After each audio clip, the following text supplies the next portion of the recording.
All right, today we're going to take a look at another new Zippo.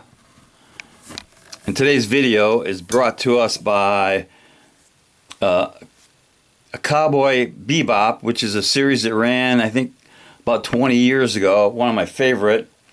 And also, it's brought to us by Jameson, the triple distilled Irish whiskey. So let's take a look at this little Zippo.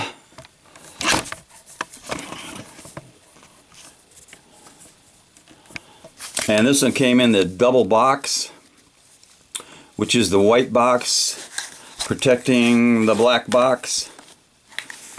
And this one says Dead Man's Hand emblem.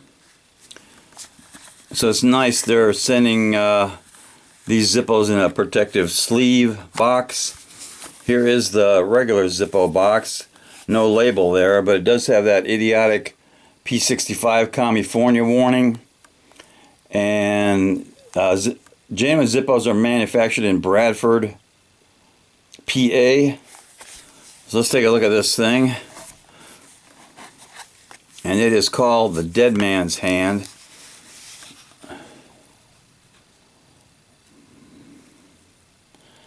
Looks like a street chrome body with the two slabs or two little emblems on there.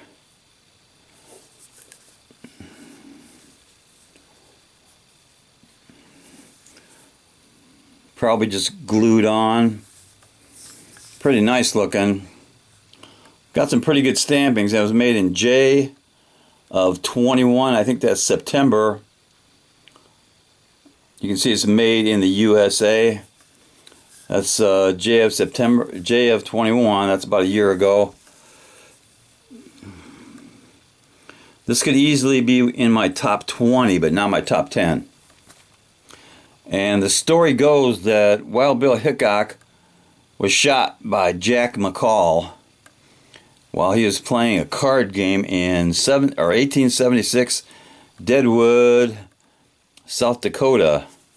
And supposedly this was the hand he was holding. Aces and eights. Let's see what's the whole card this is. That's pretty nice. Got a little Zippo card as the whole card.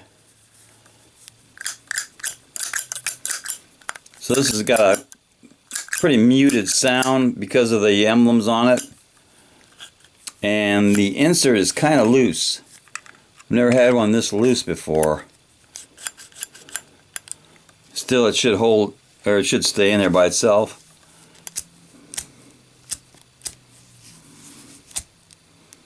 So it lights up fairly good. That is the Dead Man's Hand, or Aces and Eights. Let's do a drop test on this, see if one of those emblems falls off.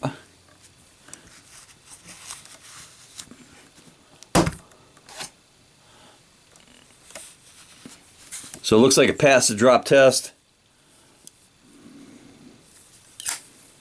The Dead Man's Hand by Zippo.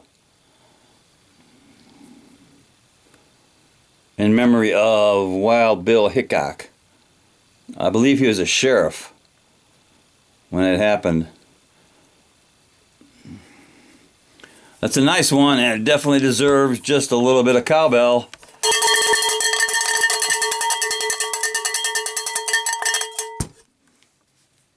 Knuckle bump.